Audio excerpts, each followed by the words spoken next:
ಸ್ವಲ್ಪ ಕೂಡ ಮೈದಾ ಹಾಕದೆ ಮನೆಯಲ್ಲೇ ಪರ್ಫೆಕ್ಟಾಗಿ ನಾನು ರೆಸಿಪಿ ಯಾವ ರೀತಿ ಮಾಡೋದಂತ ತೋರಿಸ್ತಿದ್ದೀನಿ.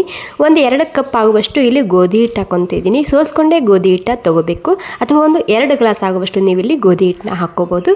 ರುಚಿಗೆ ತಕ್ಕಷ್ಟು ಉಪ್ಪು, 1 ಟೇಬಲ್ ಸ್ಪೂನ್ ಆಗುವಷ್ಟು ಸಕ್ಕರೆ ಹಾಕ್ಕೊತಿದ್ದೀನಿ. ಸಕ್ಕರೆ ಪೌಡರ್ ಇದ್ದರೆ ಅದು ಕೂಡ ಹಾಕ್ಕೋಬೋದು.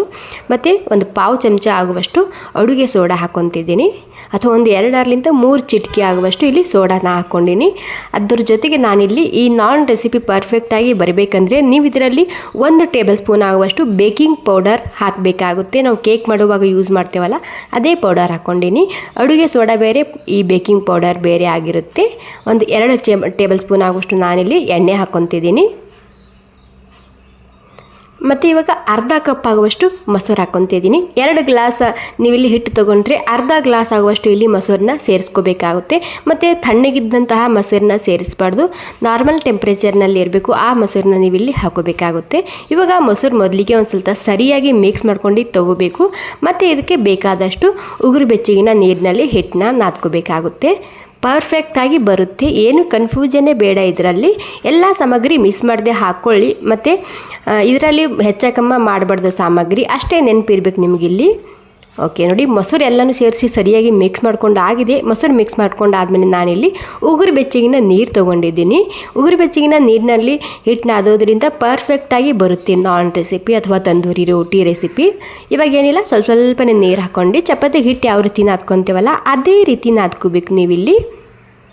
ಇವಾಗ ಸ್ವಲ್ಪನೇ ನೀರು ಹಾಕ್ಕೊಂಡು ಹಿಟ್ಟನ್ನ ನಾದ್ಕೊತಾ ಇದ್ದೀನಿ. ಮೊದಲಿಗೆ ಮೊಸರನ್ನ ಮಿಕ್ಸ್ ಮಾಡ್ಕೊಳ್ಳಿ, ಮತ್ತು ಇದಕ್ಕೆ ಬಿಸಿನೀರು ಹಾಕ್ಕೊಂಡು ಹಿಟ್ಟನ್ನ ನಾದ್ಕೋಬೇಕಾಗುತ್ತೆ ಅಷ್ಟೇ. ನೋಡಿ, ನಾರ್ಮಲಾಗಿ ಚಪಾತಿ ಹಿಟ್ಟು ಯಾವ ರೀತಿ ನಾದ್ಕೊತೀವಲ್ಲ ಅದೇ ರೀತಿ ನಾದ್ಕೊಂಡು ನಾನಿಲ್ಲಿ. ಮತ್ತು ಲಾಸ್ಟ್ ಇದಕ್ಕೆ ಸ್ವಲ್ಪನೇ ಎಣ್ಣೆ ಹಚ್ತಿದ್ದೀನಿ. ಎಣ್ಣೆ ಹಚ್ಚಿ ಇದಕ್ಕೆ ಒಂದು 2 ನಿಮಿಷ ಸಾಫ್ಟ್ ಮಾಡ್ಕೊಂಡಿನಿ. ಇವಾಗ ಮತ್ತೆ ಇದಕ್ಕೆ ಸ್ವಲ್ಪ ಎಣ್ಣೆ ಹಚ್ಚಿ ಒಂದು 2-3 ಗಂಟೆ ಆಗೋ ತನಕ ಬಿಸಿಯಾಗಿರುವಂತಹ ಜಾಗಕ್ಕೆ ಎತ್ತಿಡಬೇಕಾಗುತ್ತೆ. ಮೇಲೆ ಒಂದು ಈ ರೀತಿ ಪ್ಲೇಟ್ನ ಮುಚ್ಚಿಡಿ. ಮತ್ತು ಒಂದು ಟವೆಲ್ ಹಾಕ್ತಿದ್ದೀನಿ, ಅಂದರೆ ಇದಕ್ಕೆ ಗಾಳಿ ಹತ್ತಬಾರ್ದು. ಎಷ್ಟು ಬಿಸಿಯಾಗಿರುತ್ತೆ ಅಲ್ಲ ಅಷ್ಟೇ ಸರಿಯಾಗಿ ಹಿಟ್ಟು ಬರುತ್ತೆ. ಇದು ಒಂದು 2 ಗಂಟೆ ಆದಮೇಲೆ ತೋರಿಸ್ತಿದ್ದೀನಿ. ಇವಾಗ 2 ಗಂಟೆ ಆಗಿದೆ. 2 ಗಂಟೆ ಆದಮೇಲೆ ಹಿಟ್ಟು ತುಂಬಾ ಹಗೂರ ಆಗುತ್ತೆ. ಹೀಗಾಗಿ ಇದಕ್ಕೆ ಮತ್ತೆ ಒಂದು ಸ್ವಲ್ಪನೇ ನಾನಿಲ್ಲಿ ಈ ರೀತಿ ಹಿಟ್ಟನ್ನ ನಾದ್ಕೊತಿದ್ದೀನಿ. ಇವಾಗೇನಿಲ್ಲ, ಚಪಾತಿ ಯಾವ ರೀತಿ ಮಾಡ್ಕೊತೇವಲ್ಲ ಅದೇ ರೀತಿ ಲಟ್ಟಿಸ್ಕೊಂಡು ತೊಗೋಬೇಕು. ಇಲ್ಲಿ ಗೋಧಿ ಹಿಟ್ಟೆ ಹಚ್ತಿದ್ದೀನಿ. ಸ್ವಲ್ಪ ಹಿಟ್ಟು ಕಮ್ಮಿ ಹಿಡಿಬೇಕಾಗುತ್ತೆ ಚಪಾತಿಗಿಂತ, ಅಥವಾ ಪೂರಿಗಿಂತ ಸ್ವಲ್ಪ ಜಾಸ್ತಿ ಹಿಡ್ಕೊಳ್ಳಿ ಹಿಟ್ಟು. ಇಲ್ಲಿ ಕರಿ ಎಳ್ಳು ತೊಗೊಂಡಿದ್ದೀನಿ ನಾನಿಲ್ಲಿ. ಇಲ್ಲಿ ನಿಮಗೆ ಎಳ್ಳು ಅಥವಾ ಕೊತ್ತಂಬರಿ ಸೊಪ್ಪು ಇಷ್ಟ ಇಲ್ಲ ಅಂದರೆ ಸ್ಕಿಪ್ ಕೂಡ ಮಾಡ್ಬೋದು. ಸ್ವಲ್ಪ ಕರಿ ಎಳ್ಳು ಮತ್ತು ನಾನಿಲ್ಲಿ ಕೊತ್ತಂಬರಿ ಸೊಪ್ಪು ಹಚ್ತಿದ್ದೀನಿ ಸ್ವಲ್ಪನೇ. ಇವಾಗ ಮೇಲೆ ಒಂದು ಸ್ವಲ್ಪ ಗೋಧಿ ಹಿಟ್ಟು ಉದುರಿಸ್ತಿದ್ದೀನಿ. ಉದುರಿಸಿ ಇದನ್ನು ಸ್ವಲ್ಪ ತೆಳ್ಳಗೆ ಮಾಡ್ಕೊಂಡು ತೊಗೊತಿದ್ದೀನಿ. ಜಾಸ್ತಿ ದಪ್ಪ ಕೂಡ ಲಟ್ಟಿಸ್ಕೊಂಡು ತೊಗೋಬಾರ್ದು, ಜಾಸ್ತಿ ತೆಳ್ಳಗೆ ಕೂಡ ಇರಬಾರ್ದು. ಇದು ಅಷ್ಟೇ ಮೀಡಿಯಮ್ ಆಗಿರಬೇಕು. ಓಕೆ ನೋಡಿ, ಸ್ವಲ್ಪ ಮೇಲೆ ಹಿಟ್ಟನ್ನ ಉದುರಿಸ್ಕೊಳ್ಳಿ, ಅದು ಮೆತ್ಕೊಳ್ಳಲ್ಲ ಈ ಲಟ್ಟಣಿಕೆಗೆ. ಓಕೆ, ಇವಾಗ ಲಟ್ಟಿಸ್ಕೊಂಡಾಗಿದೆ. ಇವಾಗ ಇದಕ್ಕೆ ಕೆಳಗಡೆ ಈ ರೀತಿ ನೀರು ಹಚ್ಚಬೇಕಾಗುತ್ತೆ. ಸರಿಯಾಗಿ ನೀರು ಹಚ್ಚಿ ಮೈಯಲ್ಲಿ ಹಂಚಿನಲ್ಲಿ ಕೆಳಗಡೆ ಹಾಕಬೇಕು. ಹಾಕಿದ ತಕ್ಷಣ ನೋಡಿ ಈ ರೀತಿ ಇದನ್ನು ಒತ್ತಬೇಕಾಗುತ್ತೆ. ಒತ್ತಿದ್ರೆ ಏನಾಗುತ್ತೆ, ಹಂಚಿಗೆ ಮೆತ್ಕೊಳ್ಳುತ್ತೆ ಅದು, ಮತ್ತು ಬಬಲ್ಸ್ ಕೂಡ ಇಲ್ಲಿ ಸರಿಯಾಗಿ ಬರುತ್ತೆ. ಅದಕ್ಕೆ ಹಂಚ ಮೀಡಿಯಮ್ ಆಗಿರಲಿ ಇವಾಗ. ಓಕೆ ನೋಡಿ, ನಿಮಗೆ ಸಮೀಪ ಮಾಡಿ ಕೂಡ ನಾನು ತೋರಿಸ್ತಿದ್ದೀನಿ ಎಷ್ಟು ಸರಿಯಾಗಿ ಬಬಲ್ಸ್ ಬರ್ತಿದೆ. ಮೀಡಿಯಮ್ ಗ್ಯಾಸ್ನಲ್ಲೇ ಈ ತಂದೂರಿ ಅಥವಾ ನಾನ್ ರೆಸಿಪಿ ಮಾಡ್ಕೋಬೇಕಾಗುತ್ತೆ. ಓಕೆ, ಇವಾಗ ಕೆಳಗಡೆ ಬೆಂದಿದೆ ಅಥವಾ ಬಬಲ್ಸ್ ಬಂದಿದೆ ಅಂದರೆ ಇದನ್ನೇ ಉಲ್ಟಾ ಹಿಡ್ಕೊಂಡು ಬೇಯಿಸ್ಕೋಬೇಕು ಈ ರೀತಿ. ವಾವ್, ನೋಡಿ ಗೋಧಿ ಹಿಟ್ಟಿನ ನಾನ್ ರೆಸಿಪಿ ತಯಾರಾಗಿದೆ. ನಾನಿಲ್ಲಿ ಕೊನೆಯಲ್ಲಿ ಬಟರ್ ಹಚ್ತಿದ್ದೀನಿ ಸ್ವಲ್ಪನೇ. ಈ ರೀತಿ ಬಟರ್ ಹಚ್ಚೋದ್ರಿಂದ ರೊಟ್ಟಿದು ರುಚಿ ಇನ್ನಷ್ಟು ಹೆಚ್ಚಾಗುತ್ತೆ. ವಾವ್, ನೋಡಿ ಎಷ್ಟು ಸರಿಯಾಗಿ ಬಂದಿದೆ. ಸೊ ಯಾವ ರೀತಿ ಹೋಟೆಲಲ್ಲಿ ಕೊಡ್ತಾರಲ್ಲ ಅದೇ ರೀತಿಯಾಗಿ ಬರುತ್ತೆ. ಸಣ್ಣ ಸಣ್ಣ ಟಿಪ್ಸ್ನ ನೀವು ಫಾಲೋ ಮಾಡಿ ನೋಡಿ. ಮತ್ತು ಹಿಟ್ಟು ನೀವು 2 ಗಂಟೆ ಬಿಡ್ತೀರಲ್ಲ ಆ ಟೈಮ್ನಲ್ಲಿ ನೀವು ಹಿಟ್ಟು ತೆರೆದು ನೋಡಬಾರ್ದು. ಅದಕ್ಕೆ ಹಾಗೆಯೇ 2 ಗಂಟೆ ಆದಮೇಲೆ ನೀವು ಇದನ್ನು ಓಪನ್ ಮಾಡಿ ನೋಡಬೇಕಾಗುತ್ತೆ.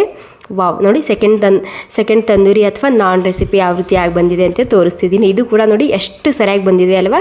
ಇಲ್ಲಿ ನೀವು ಬಟರ್ ಇಲ್ಲ ಅಂದರೆ ತುಪ್ಪ ಕೂಡ ಹಚ್ಬೋದು. ತುಪ್ಪ ಅಥವಾ ಬಟರ ಇಷ್ಟ ಇಲ್ಲ ಅಂದರೆ ಹಾಗೆ ಬಳಸ್ಕೋಬೋದು. ಅಥವಾ ನೀವು ಇದರಲ್ಲಿ ಕರಿ ಎಳ್ಳು ಮತ್ತು ಕೊತ್ತಂಬರಿ ಸೊಪ್ಪು ಕೂಡ ಇಷ್ಟ ಇಲ್ಲ ಅಂದರೆ ಹಾಗೆ ಪ್ಲೇನಾಗಿ ಕೂಡ ಈ ರೊಟ್ಟಿನ ಮಾಡ್ಕೋಬೋದು. ನೋಡಿ ಕೆಳಗಡೆ ಕೂಡ ನಿಮಗೆ ತೋರಿಸ್ತಿದ್ದೀನಿ. ಗ್ಯಾಸ ಮೀಡಿಯಮ್ ಆಗಿರಲಿ, ಮತ್ತು ನೀರು ಸರಿಯಾಗಿ ಹಚ್ಚಬೇಕು. ನೀರು ಹಚ್ಚಿದ ಮೈ ಹಂಚಿನಲ್ಲಿ ಕೆಳಗಡೆ ಆಗಬೇಕು. ಮತ್ತು ರೊಟ್ಟಿ ಹಾಕಿದ ಮೇಲೆ ಕೈಲಿಂದ ಒಂದು ಸ್ವಲ್ಪನೇ ಪ್ರೆಸ್ ಮಾಡಬೇಕಾಗುತ್ತೆ, ಅದು ಹಂಚಿಗೆ ಸರಿಯಾಗಿ ಮೆತ್ಕೊಳ್ಳುತ್ತೆ. ಸೊ ನೋಡಿ, ಇದ್ರ ಜೊತೆ ನಾನು ಪನ್ನೀರ್ ಮಸಾಲ ಕರಿ ರೆಸಿಪಿ ಮಾಡಿದ್ದೀನಿ. ಇದು ಕೂಡ ತುಂಬಾ ಸರಿಯಾಗಿ ಬಂದಿದೆ. ಸೊ ಈ ಹೊಸ ವರ್ಷಕ್ಕೆ ನಾನು ಮಾಡಿದಂತಹ ನಮ್ಮ ಮನೆಯಲ್ಲಿ ಸ್ಪೆಷಲ್ ರೆಸಿಪಿ ಇದು. ನೀವು ಕೂಡ ಮನೆಯಲ್ಲಿ ಟ್ರೈ ಮಾಡಿ ನೋಡಿ. ಮತ್ತು ಏನಾದರೂ ಕನ್ಫ್ಯೂಷನ್ ಇತ್ತಂದರೆ ಕಾಮೆಂಟ್ ಮಾಡಿ ತಿಳಿಸಿ. ಮತ್ತು ಎಲ್ರಿಗೂ ಹ್ಯಾಪಿ ನ್ಯೂ ಇಯರ್.